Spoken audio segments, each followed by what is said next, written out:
नमस्कार दोस्तों, स्वागत है आपका अपने चैनल जिसका नाम है केवल एग्ज़ाम। इसमें हम अक्टूबर मंथ की विज़न मैगज़ीन को कंप्लीट कर रहे थे। इससे पहले हमने 3 टॉपिक विज़न मैगज़ीन में जो दिए हुए थे, उनको मैंने कंप्लीट कर लिया है। पॉलिटी और उसके बाद एनवायरनमेंट, साथ ही साथ हम लोगों ने एक जो साइंस और टेक के पोर्शन को कंप्लीट कर लिया था, जिसके प्रीलिम्स से ज़्यादा क्वेश्चन आते हैं। लेकिन वर्तमान में 2019 के बाद से ये ट्रेंड देखा जा रहा है कि जो सोशल इश्यू हो गए और ये सब सेक्शन से जो कि मेंस से रिलेटेड थे, इनके जो बेसिक कॉन्सेप्ट है, वो करंट से जोड़ के उसमें ऑब्जेक्टिव वाइज़ क्वेश्चन बना के प्रीलिम्स में पूछा जा रहा है। इसलिए हम लोग ने अपनी चौथी जो प्राथमिकता दी है, वह दी है हमने सोशल इश्यू को। सोशल इश्यू के ऑलरेडी हमने 3 टॉपिक कंप्लीट कर दिए हैं। चौथा टॉपिक आज कंप्लीट करने वाले हैं, जिसका नाम है वृद्धजनों की बढ़ती आबादी। ये एक ज्वलंत मुद्दा ये भी है कि वृद्धजनों की बढ़ती हुई आबादी से कि देश के ऊपर कैसा प्रभाव पड़ता है, उसके बारे में इस रिपोर्ट में दिया गया है। साथ ही साथ हमने इस अपने चैनल जिसका नाम है केवल एग्ज़ाम, इस पे हम कहते हैं पूर्वावलोकन सीरीज़ को भी कंप्लीट कर रहे हैं। उससे हमको ये फ़ायदा होगा कि किसी भी परीक्षा में आप देखेंगे, उसमें मिनिमम अगर 100 क्वेश्चन आ रहे हैं, तो 40 से 50 क्वेश्चन ऐसे होते हैं, जो कि प्रीवियस ईयर क्वेश्चन से लिए जाते हैं या उसी के इर्द-गिर्द से लिए जाते हैं। तो इसको कंप्लीट करने के लिए पूर्वावलोकन सीरीज़ सबसे इम्पोर्टेंट होती है, सबसे महत्वपूर्ण भी होती है। तो हम वो भी कंप्लीट कर रहे हैं, उसको भी देखिए आप। और आइए प्रारंभ करते हैं इस वीडियो को जिस लेक्चर का नाम है वृद्धजनों की बढ़ती आबादी। हाल ही में संयुक्त राज्य जनसंख्या कोष भारत ने India energy report 2023 as a ageing report, ageing मतलब कि जो एज होती है उससे इंडियन एजिंग रिपोर्ट 2023 जारी किसने की है? संयुक्त राष्ट्र ने की है। अन्य संबंधित तथ्य क्या है? इस रिपोर्ट में भारत के वृद्धजनों के जीवन की दशाओं और कल्याण की गहन समीक्षा की गई है। यह report international institute for population science के सहयोग से तैयार की गई है। रिपोर्ट के प्रमुख बिंदु पर एक नज़र देख लीजिए। 2010 के बाद से 15 वर्ष से कम आयु की जनसंख्या में गिरावट के साथ-साथ वृद्धजनों की आबादी में तीव्र वृद्धि हो रही है। इससे पता चलता है कि भारत में वृद्धियों की आबादी में तीव्र गति हो रही है। वृद्धजनों की वास्तविक आबादी और उसमें वृद्धि के मामले में अलग-अलग राज्यों में काफ़ी अंतर है। दक्षिण और पश्चिमी भारत की तुलना में मध्य और पूर्वी क्षेत्रों के राज्यों में युवा आबादी अधिक है। कहने का मतलब ये है कि जो वृद्धजनों की वास्तविक आबादी हो रही है, उसमें जो देख रहे हैं अलग-अलग राज्यों में अलग-अलग तरीके से हो रही है। दक्षिण और पश्चिम भारत की तुलना में मध्य और पूर्व क्षेत्र के राज्यों में युवा आबादी अधिक है। कहने का मतलब ये है, एक ग्राफ ड्रॉ करें तो मान लीजिए कि ये भारत एक देश मान लें, रफली बता रहा हूँ, इसे मान लीजिए, हालाँकि नक्शा ऐसा नहीं होता है। कह रहा है दक्षिण और पश्चिमी, यानी कि ये वाला क्षेत्र बेल्ट और ये वाली बेल्ट जो आप देख रहे हैं, ये वाली पूरी बेल्ट, इसमें जो वृद्धजनों की आबादी ज़्यादा हो रही है, वहीं ये वाला भाग और ये वाला भाग में जो युवा आबादी रह रही है। तो आपको इसमें सिर्फ ये ध्यान रखना है, कहने का ये है, आपको इसमें ये ध्यान रखना है कि जो इस रिपोर्ट को जारी कौन करता है, तो इस रिपोर्ट को जारी किया गया है, संयुक्त राष्ट्र ने जारी किया है। और इसके मुख्य बिंदु क्या हैं? इसके हो सकता है इसमें बोल दे कि दक्षिण और पश्चिमी भारत में कहते हैं अधिक युवा रह रहे हैं, बल्कि मध्य और पूर्वोत्तर में युवाओं की आबादी कम हो रही है, या तो जो वृद्धों की आबादी ऐसे क्वेश्चन चेंज कर सकता है, ये ध्यान रखने वाली बात है। वृद्धों की बढ़ती आबादी के समक्ष आने वाली चुनौतियाँ क्या हैं? सबसे पहले चुनौती है सामाजिक मुद्दों की। वृद्धजनों की आबादी में महिलाओं की अधिक संख्या, पुरुषों की तुलना में महिलाओं की जीवन प्रत्याशा अधिक होती है। जब देखिए महिलाओं, इसमें बोल रहा है कि महिलाओं की जीवन प्रत्याशा अधिक होती है, तो उनसे होता क्या है, एक प्रकार से परिवार पर या समाज पर उनको बोझ के तौर पे देखा जाता है। क्योंकि उनकी स्वास्थ्य पे लेके खर्चा, उनके खान-पीन को लेके खर्चा, इससे जो परिवार में अतिरिक्त दबाव पड़ता है, और इनकी वर्क एफिशिएंसी भी खत्म हो जाती है। तो इसको ध्यान में रखते हुए ये जो एक सामाजिक मुद्दा बन जाता है। दूसरा है ग्रामीण क्षेत्रों में वृद्धजनों की अधिक आबादी। ग्रामीण के लोग जो होते हैं वो वृद्धजनों की अधिक वहाँ आबादी इसलिए होती है कि वहाँ मिट्टी से जुड़े हुए होते हैं, पहली बात। दूसरी बात देखा जाए तो उनके इलाज के लिए उपयुक्त संसाधन नहीं होता है। ग्रामीण क्षेत्र में वैसे भी प्राथमिक सुविधाएँ बहुत कम होने की वजह से वहाँ उचित देखभाल नहीं हो पाती है। ये एक कारण है। तीसरा है वृद्धजनों की बढ़ती आबादी, जो 2000 से लेकर सन 2022 के दौरान देश की कुल जनसंख्या में 34% की वृद्धि हुई है, जबकि 60 वर्ष से अधिक आयु वाले लोगों की जनसंख्या में 103% की वृद्धि हुई है। अब है अन्य, एकल परिवार के बढ़ते चलन, सामाजिक सुरक्षा प्रणाली की कम उपलब्धता, महिलाओं के प्रति लैंगिक भेदभाव आदि कारण अ, अलगाव के अकेलेपन की बढ़ोतरी होते हैं। ये जो निचोड़ लिखा गया ऊपर 3 बातों का जो निचोड़ लिखा गया वो है। अब जो इसमें दिया हुआ है संयुक्त राज्य जनसंख्या कोष जिसने ये रिपोर्ट जारी की उसके बारे में देख लेते हैं। इसकी उत्पत्ति 1967 में एक ट्रस्ट फंड के रूप में स्थापित की गई थी। इसने 1959 में अपना कार्य प्रारंभ किया करना शुरू किया था। यूएनएफपीए के बारे में यह संयुक्त राष्ट्र महासभा का एक सहायक निकाय है। यह संयुक्त आर यह यह यह संयुक्त राष्ट्र आर्थिक एवं सामाजिक परिषद के समग्र नीतिगत मार्ग में कार्य करता है। सौंपे गए कार्य क्या है? विशेष रूप से महिलाओं और युवाओं के लिए यौन और जनन संबंधित अधिकारों एवं प्राथमिकताओं की सुरक्षा सुनिश्चित करना है। इसके इसके कार्य जनसंख्या और विकास पर अंतर्राष्ट्रीय सम्मेलन के प्रोग्राम ऑफ एक्शन 1994 पे निर्देशित होते हैं। प्रमुख लक्ष्य क्या है? 2030 तक 30 का लक्ष्य हासिल करना है, जिसमें निम्नलिखित शामिल है। परिवार नियोजन के साधनों को अनुपलब्धता की स्थिति को समाप्त करना, यानी जो परिवार नियोजन के साधन होते हैं, उनको सभी तक मुहैया कराना, उपलब्ध कराना। प्रसव के दौरान व प्रसव के पश्चात मृत्यु दर की समाप्ति करना, यानी कि जब बच्चा पैदा होता है उस दौरान और बच्चा पैदा होने के बाद जो मृत्यु होती है उनकी दर में कमी करना या उनको खत्म करने या समाप्त करने की ओर अग्रसर होना।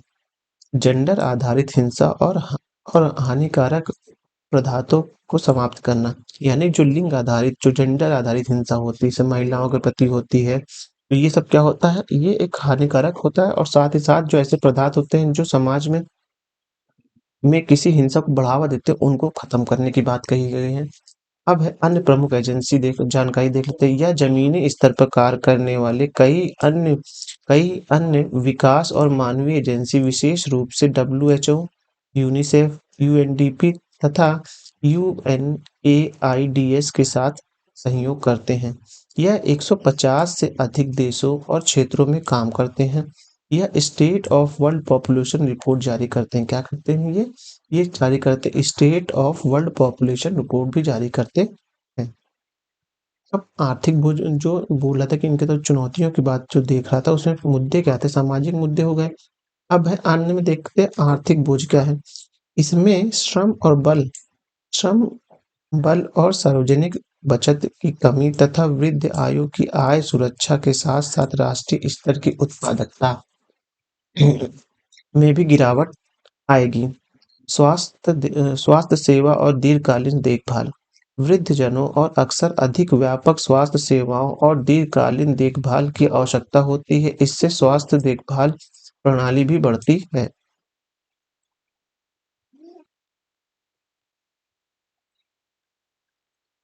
मनोदशा संबंधित समस्याएं क्या होती हैं? लिंग्विस्टिक एजेंगिंग स्टडीज इन इंडिया सर्वेक्षण से पता चलता है कि बढ़ती उम्र के साथ अवसादों में वृद्धि होगी और सामान्य पुरुष की तुलना में बुजुर्ग महिलाओं में अधिक पाई जाती है। यानी कि जो एंजाइटी होती है, डिप्रेशन होता है, वो महिलाओं में थोड़ा ज्यादा पाया जाता है।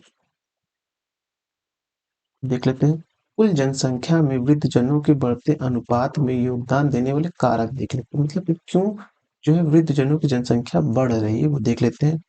वृद्धजनों की जीवन प्रत्याशा में वृद्धि, क्योंकि अब ऐसी मेडिसिन्स आ गई हैं, ऐसे चिकित्सीय उपचार आ गए हैं जिनसे अगर किसी व्यक्ति की मृत्यु आज से 10 साल पहले 20 साल पहले हो जाती थी, लेकिन उनके हेल्थ इशू को लेके उनकी दवाइयों को उपयोग उचित करके उनकी आयु को आगे बढ़ाया जा सकता है।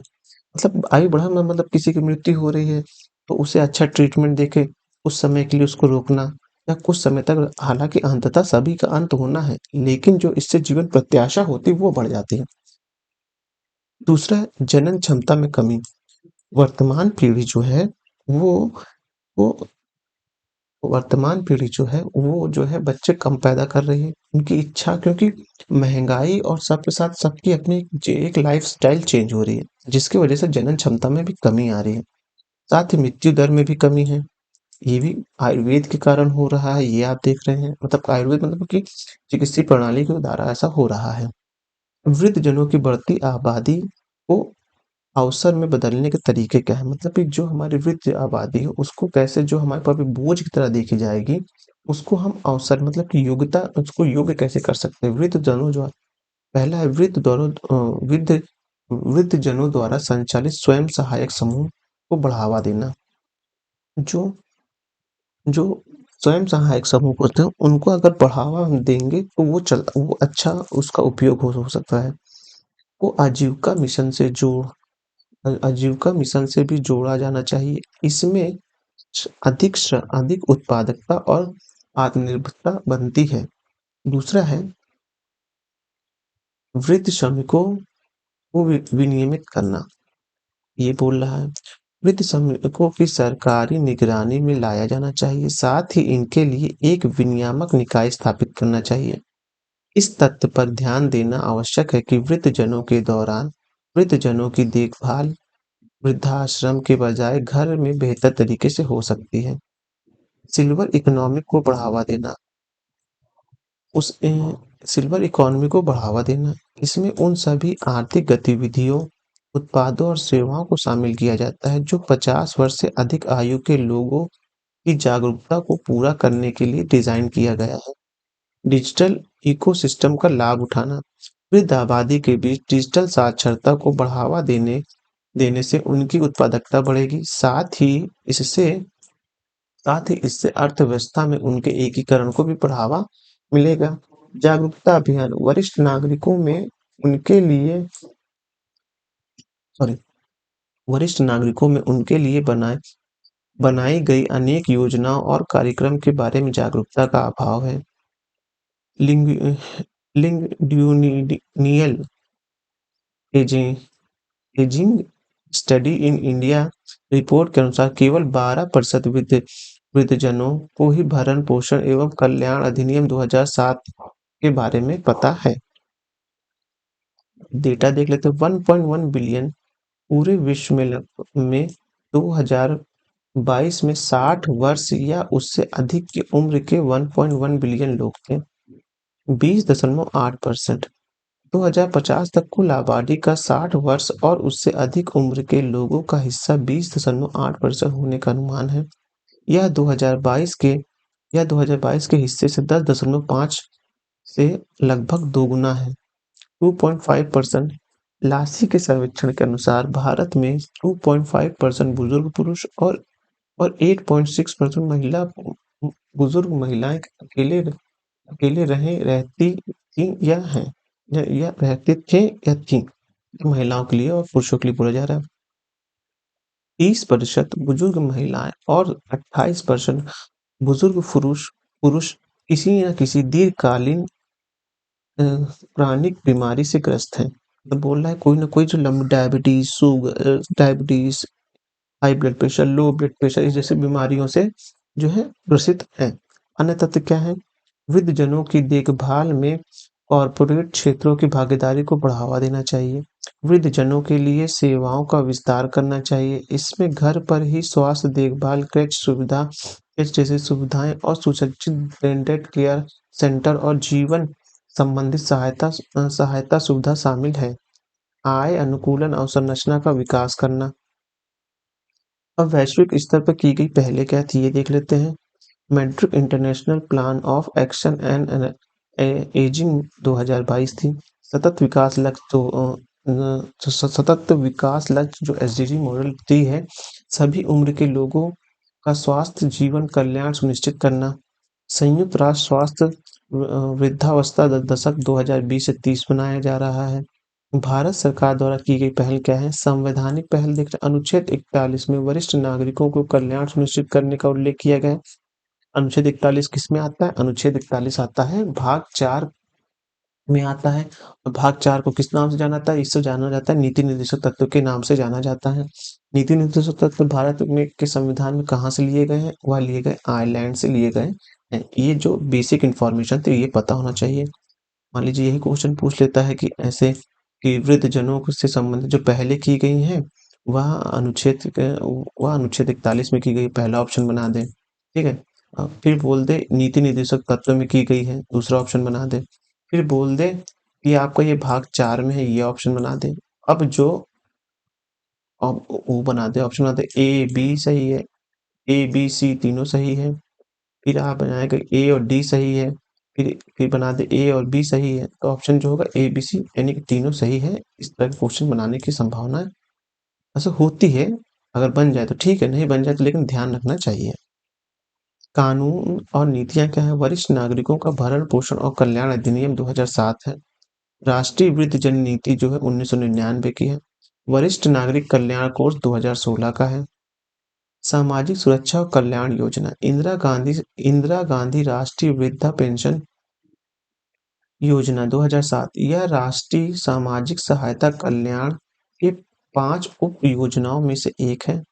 प्रधानमंत्री वय वंदना योजना 2017 इसका उद्देश्य वृद्धावस्था के दौरान सामाजिक सुरक्षा प्रदान करना है। अटल वयो अभ्युदय योजना यह एक अम्ब्रेला योजना है जिसमें निम्नलिखित योजनाएं शामिल हैं। वरिष्ठ नागरिकों के लिए एकीकृत कार्यक्रम योजना, वरिष्ठ नागरिकों के लिए राज्य कार्य योजना, राष्ट्रीय वयोश्री योजना, वरिष्ठ नागरिकों के लिए आजीविका और कौशल महत्व, सिल्वर इकोनॉमी को बढ़ावा देना, कहते हैं रियायतियों और छूट। इसमें रेलवे द्वारा यात्री मित्र सेवा आदि शामिल की गई है। बाकी अगर आप ये पीडीएफ डाउनलोड करेंगे तो इसमें वृद्धजनों से बढ़ते और क्या मुद्दे थे, इनको आप जो है वीकली फोकस इनका निकलता है विजन मैगजीन वालों का, तो वो हैशटैग 84 वाले में आप देखेंगे तो इसमें और भी जानकारी मिलेगी।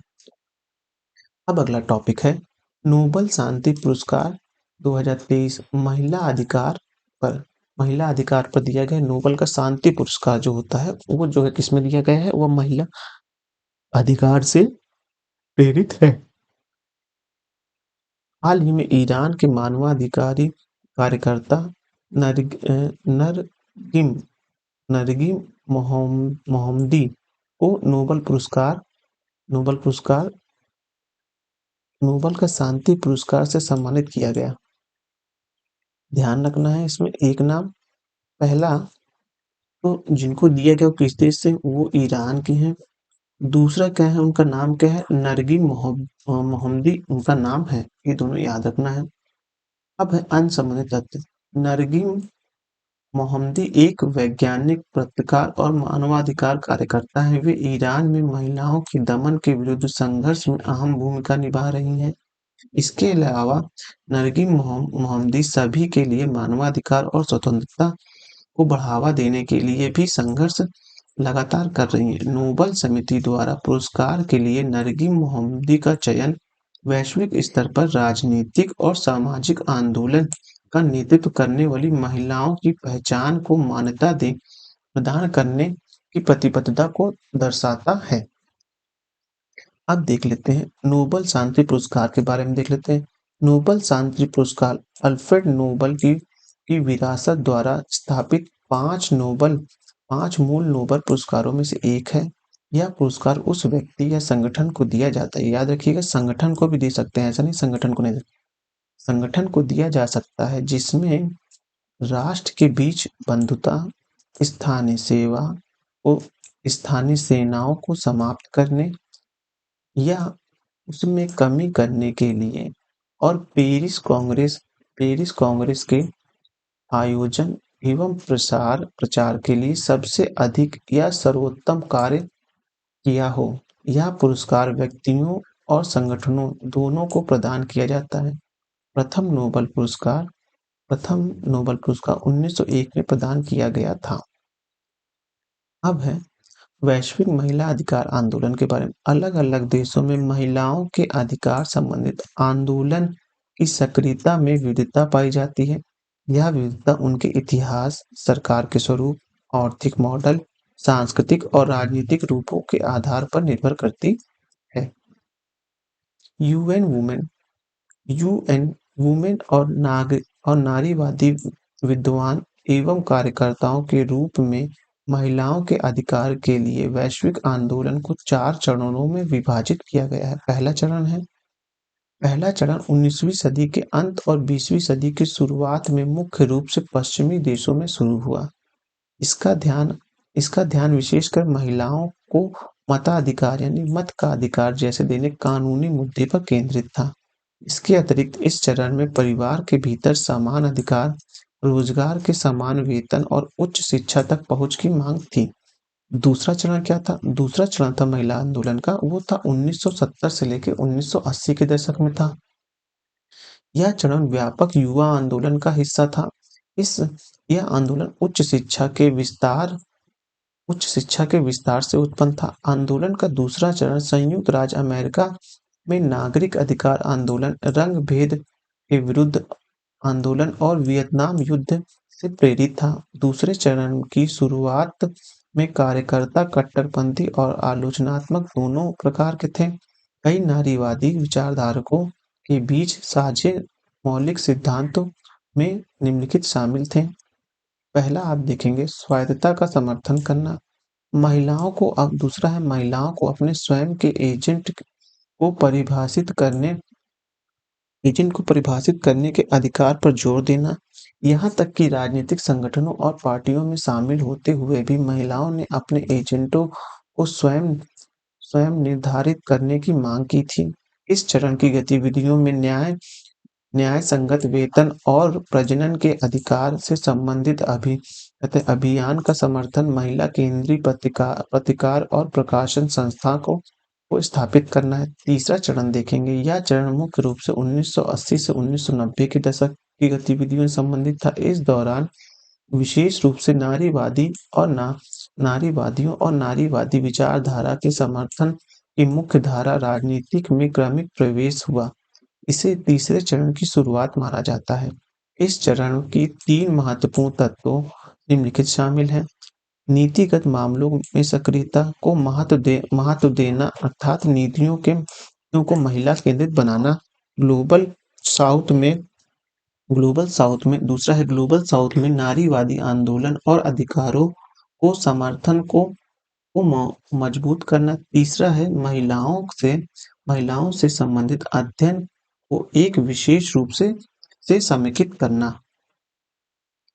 फिर है महिलाओं पर संयुक्त राष्ट्र के 4 विश्व सम्मेलन हुए हैं। ये हैं मॉस्को 1975, कोपेनहेग 1980, नैरोबी 1985 और बीजिंग 1995। ये सम्मेलन नीतिगत कार्य और वैश्विक नारीवादी विचारों तथा चर्चाओं के लिए महत्वपूर्ण साबित हुए। इस दौरान बीजिंग प्लेटफॉर्म फॉर एक्शन का गठन भी किया गया है। यह महिलाओं के प्रति सभी प्रकार के भेदभाव के उन्मूलन पर कन्वेंशन से प्रेरित एक नीतिगत कार्रवाई संबंधित फ्रेमवर्क का चौथा चरण देखेंगे। इंटरनेट की शुरुआत ने सोशल मीडिया से प्रेरित होकर महिला आंदोलन को एक नया रूप में प्रारंभ कर दिया है। इस नारीवादी आंदोलन ने सामाजिक न्याय से संबंधित अनेक मुद्दे उठाए हैं।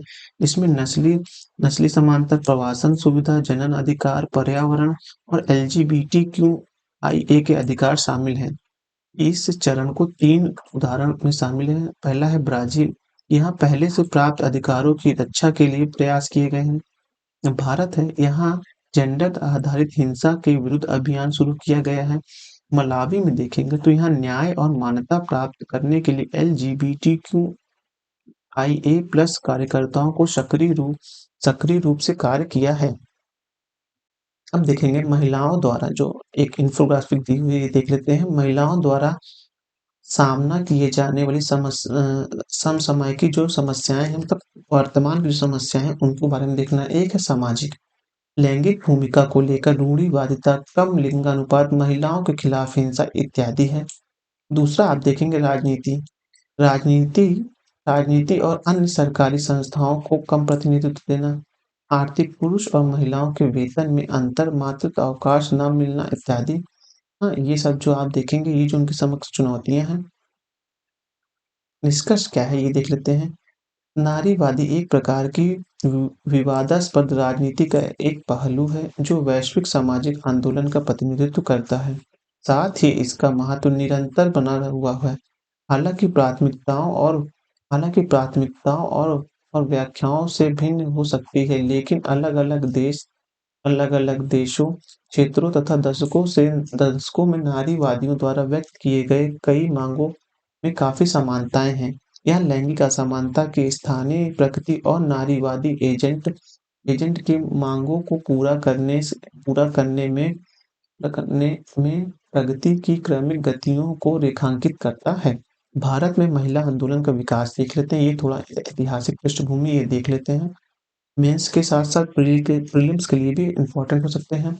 भारत में महिला आंदोलन की उत्पत्ति 19वीं सदी के अंत में देखी जा सकती है। इस आंदोलन के समय के साथ ही राज्य और नागरिक समाज सहित कई हितधारकों को शामिल करते हुए उसमें बदलाव किया गया है। महिला आंदोलन के चरण देख लेते हैं, प्रथम चरण देख लेते हैं। भारत में इस इसकी नींव 19वीं और 20वीं सदी के विशिष्ट मुद्दों पर जैसे कि सुधार पर औपनिवेशिक विरोधी आंदोलन द्वारा रखी गई थी। और बाल विवाह सॉरी इसमें सती प्रथा और बाल विवाह आदि के विरुद्ध आवाज उठाई गई है। इस आंदोलन का उद्देश्य महिलाओं के लिए बेहतर राजनीतिक अधिकार, शिक्षा और रोजगार तक पहुंच आदि के साथ सार्वजनिक जीवन में महिलाओं को शामिल करना था। राष्ट्रीय आंदोलन में गांधीवादी युग के दौरान महिलाओं का संगठन बनकर राजनीतिक अधिकारों और सामाजिक सामाजिक सुधार गतिविधियों के लिए अपना आंदोलन जारी रखा। दूसरा चरण है, दूसरे चरण जो महिला मुक्ति आंदोलन से संदर्भित करता है। यह चरण 1960 के दशक में शुरू हुआ। यह महिलाओं के लिए कानूनी और सामाजिक समानता से संबंधित था। टूट्स इक्वलिटी रिपोर्ट 1974 और महिलाओं के प्रति सभी प्रकार के भेदभाव का उन्मूलन कन्वेंशन संधि 1979 के प्रकाशन में स्वायत्त महिला आंदोलन के एक नए चरण के लिए नैतिक और तर्कसंगत आधार की पेशकश की गई है। इस आंदोलन के प्रभाव इक्विटीज और शैक्षिक दोनों क्षेत्रों में स्पष्ट रूप है। ट्विडर्स इक्वलिटी रिपोर्ट में ने समकालीन भारत में महिलाओं की दयनीय स्थिति को प्रकट किया है। इसमें लिंगानुपात में गिरावट,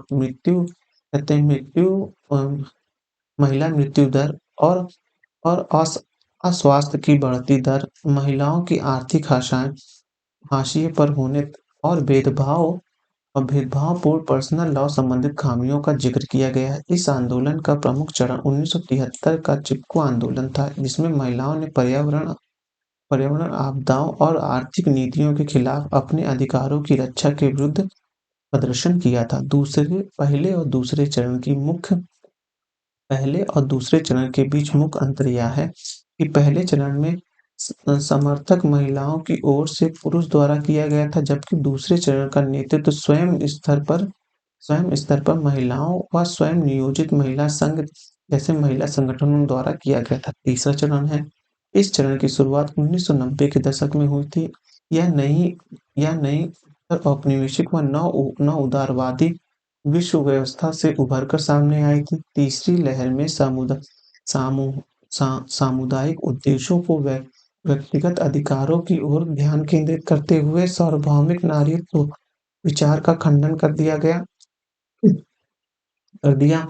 समाज के जमीनी स्तर पर महिलाओं को औपचारिक निर्णय लेने और शासन का हिस्सा बनाने का अवसर दिया गया था। ये वही समय था जब आप लोगों ने देखा होगा G20 की पहली मीटिंग में जब मुद्दा उठाया गया था जेंडर इक्वलिटी का, तब ये पहला ही चरण था वो। संविधान के 73वें और 74वें संशोधन में पंचायती व नगर पालिका निकायों में महिलाओं के लिए सीटों का 33% आरक्षण प्रदान किया गया था। 73वें और 74वें संशोधन के तहत स्थानीय स्वायत्तता सुनिश्चित किया गया था। अन्य महिलाओं को सहायता प्रदान करने के लिए महिलाओं के नेतृत्व वाली गैर सरकारी संगठनों में बढ़ोतरी हुई है। इस आंदोलन में दलित और वंचित महिलाओं के अधिकार संबंधित मुद्दे भी उठाए गए हैं। चौथा चरण देखेंगे।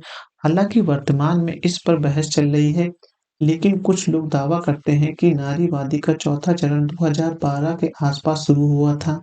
इस चरण में यौन उत्पीड़न, बॉडी बॉडी शेमिंग और बलात्कार जैसे मुद्दों पर ध्यान केंद्रित किया गया था। हालांकि चौथी लहर पश्चिम से उत्पन्न हुई थी, लेकिन सोशल मीडिया के व्यापक उपयोग के कारण यह भारत में लगभग समकालीन रूप से भी उभरी।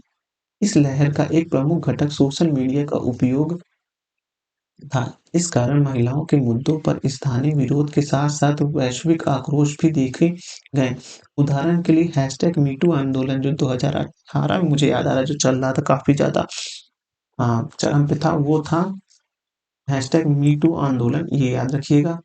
अब जो है वो है प्रो लाइफ बनाम प्रो चॉइस, मतलब कि प्रो लाइफ बनाम प्रो चॉइस के बारे में है। हाल ही में सुप्रीम कोर्ट में एक विवाहित महिलाओं को 26 सप्ताह से अधिक के तीसरे गर्भ का समापन करने की मांग वाली याचिका को खारिज कर दी गई है। यानी कि अभी 24 सप्ताह तक था, पहले 20 सप्ताह फिर 24 सप्ताह, लेकिन अब जो मांग आई है वो आई है 26 सप्ताह तक की। इसको सुप्रीम कोर्ट ने खारिज कर दिया है। देख लेते हैं। गर्भ का चिकित्सीय समापन यानी कि एनपीपी संशोधन अधिनियम 2021 है। यह निम्नलिखित मामलों में गर्भ के समापन की अनुमति देता है। 20 सप्ताह तक की गर्भावधि केवल एक चिकित्सक की सलाह पर गर्भ के समापन का अधिकार सभी महिलाओं को उपलब्ध है। सभी महिला चाहे विवाहित हो या विवाहित ना हो। 20 से 24 सप्ताह की गर्भवती महिला के दौरान इस दौरान कम से कम 2 चिकित्सकों की सलाह पर और केवल निम्नलिखित 2 परिस्थितियों में ही गर्भाशय समाप्ति दी जाएगी। बच्चे की गंभीर बीमारी होने के खतरा पैदा होने पे और गर्भवती महिला के जीवन के समक्ष खतरा उत्पन्न हो तब। 24 सप्ताह से अधिक की गर्भावधि इस दौरान भ्रूण की विकृति के आधार पर और केवल मेडिकल बोर्ड की सलाह पर ही गर्भ के समापन का अधिकार उपलब्ध है। भारत में भारतीय दंड संहिता की धारा 312, 313 के तहत गर्भ समापन गैर कानूनी है। ये गैर कानूनी है। अब तक कि इसे एमटीपी अधिनियम के तहत निर्धारित तरीके से नहीं किया जा सकता है। अब देख लेते हैं इसमें जो दिए गए थे अन्य संबंधित तथ्य देख लेते हैं। वर्तमान याचिका इस आधार पर दायर की गई कि याचिकाकर्ता प्रसव उपरांत मनोविकार से पीड़ित थी, साथ ही वह भावनात्मक, आर्थिक और शारीरिक रूप से तीसरे बच्चे के पालन में सक्षम नहीं थी। न्यायालय ने कहा है कि गर्भवती 24 सप्ताह से अधिक हो गई है यदि न्यायालय याचिका को गर्भ समापन की अनुमति देता है तो गर्भ में चिकित्सीय समापन अधिनियम 2021 का उल्लंघन होगा। न्यायालय ने यह भी कहा है कि इससे मां को तत्कालीन कोई खतरा नहीं है और यह भ्रूण की विकृति का मामला भी नहीं है। एमटीपी अधिनियम 2000 के अनुसार 24 सप्ताह से अधिक की अवधि के बाद गर्भ के समापन के केवल यही 2 अपवाद हैं। भारत के मुख्य न्यायाधीश की अध्यक्षता वाली 3 न्यायाधीश की पीठ ने कहा है कि न्यायालय एक महिला की स्वायत्तता को मान्यता प्रदान करके अजन्मे बच्चे के अधिकार को समाप्त नहीं कर सकती है। इस फैसले ने भारत में महिलाओं के जनन अधिकार के संबंध में प्रो लाइफ बनाम प्रो चॉइस वाद को जन्म दिया है। प्रो लाइफ बनाम प्रो चॉइस विवाद देख लेते हैं। प्रो लाइफ देख लेते हैं। प्रो लाइफ समर्थकों का कहना है कि जन्म देने और जीवन प्रदान करने संबंधित महिलाओं की क्षमता का समाज को सम्मान करना चाहिए। इसके अलावा किसी भी महिला को गर्भ के समापन के लिए प्रेरित नहीं किया जाना चाहिए। ये है प्रो लाइफ। प्रो चॉइस क्या है? प्रो चॉइस के समर्थकों का कहना है कि गर्भ धारण करना है या नहीं करना और गर्भ में पल रहे बच्चे को जन्म देना है या नहीं देना है, यह तय करना महिला का मूलभूत मानवाधिकार है। अब प्रो लाइफ के पक्ष में तर्क देख लेते हैं क्या दे रहे हैं। मानव जीवन की शुचिता। जीवन की शुरुआती गर्भधारण से होती है, इसलिए गर्भ के समापन एक प्रकार की हत्या करने के समान है।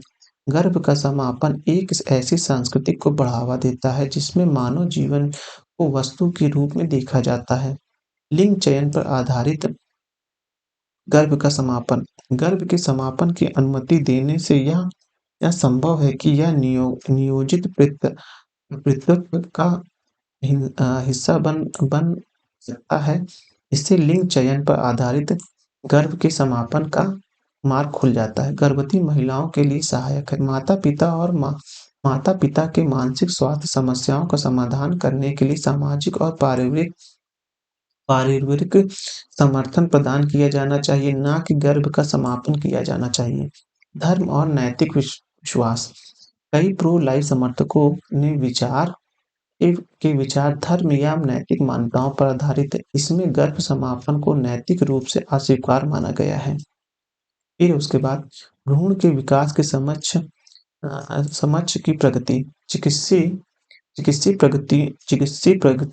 प्रौद्योगिकी की प्रगति के साथ गर्भधारण की अवधि के दौरान फीटल वायबिलिटी समय से पूर्व हो गई है। अब इसमें क्या है, प्रो चॉइस के बारे में कि जनन अधिकार कैसा होना चाहिए उसके बारे में बताया गया है कि महिलाओं जन कर सकती कि नहीं। जीवन गुणवत्ता, क्योंकि महिलाओं के जीवन में बहुत सारे बदलाव आते हैं गर्भ के दौरान या गर्भ के बाद, तो उसके लिए महिलाओं की जीवन गुणवत्ता प्रभावित होती है, ये है। फिर है अपवाद के रूप में विशेष मामले। जब विशेष मामले हों कि अगर मान लीजिए उनको बच्चे को पैदा नहीं करना, तो उनके लिए एक विशेष मामले बनाने चाहिए। फिर है अधिक जनसंख्या। जब अधिक जनसंख्या हो रही है, तो ऐसे में अगर गर्भपात किया जा रहा है, तो ये एक अगर या बच्चे नहीं पैदा किए जा रहे हैं, तो ये एक अच्छा डिसीज़न देखा जा सकता है। सामाजिक प्रभाव भी पड़ता है, क्योंकि अधिक आर्थिक बोझ हो जाता है, तो सामाजिक प्रभाव भी पड़ता है। भारत में प्रो लाइफ बनाम प्रो चॉइस विवाद क्या है? ये है आपका एमटीपी अधिनियम 1971 के अनुसार है, जिसमें भारत में गर्भ समापन एवं आहार प्राप्त अधिकार है। इसे केवल किसी महिला के अनुरोध के आधार पर नहीं किया जा सकता है। बाकी इसमें कुछ विवाद दिए हुए हैं, जो आप देख सकते हैं। साथ ही साथ इसमें देखिए आगे का यौन शिक्षा, सबसे पहले तो यौन शिक्षाओं का मामला होना चाहिए कि क्या किसकी चॉइस है, इस बारे में हमें ध्यान रखना चाहिए। प्रजनन संबंधी स्वास्थ्य सेवाओं के बारे में देखना चाहिए। गोद लेना के जो अधिकार हैं या जो गोद लिया जाता है उसकी प्रक्रिया को और सरल करना चाहिए, जिससे बच्चे पैदा करने की जो वो प्रक्रिया है उसमें थोड़ा डिले हो, लोगों को संतान की को सुख भोगने का मौका मिले। कार्यस्थल भी अच्छे होने चाहिए। इस प्रकार से हमने ये अपना टॉपिक खत्म किया है। नेक्स्ट टॉपिक में हम देखेंगे सहमति की आयु। मतलब सहमति की आयु जो है एक ज्वलंत मुद्दा था, जो सुप्रीम कोर्ट के सामने आया हुआ था। इसको हम ज़रूर देखेंगे, यह अपने नेक्स्ट वीडियो में देखेंगे। अगर आपको यह वीडियो पसंद आ रहे हैं, तो चैनल को सब्सक्राइब करिए, वीडियो को लाइक करिए और कोई सजेशन देना हो तो कमेंट ज़रूर करिए। धन्यवाद।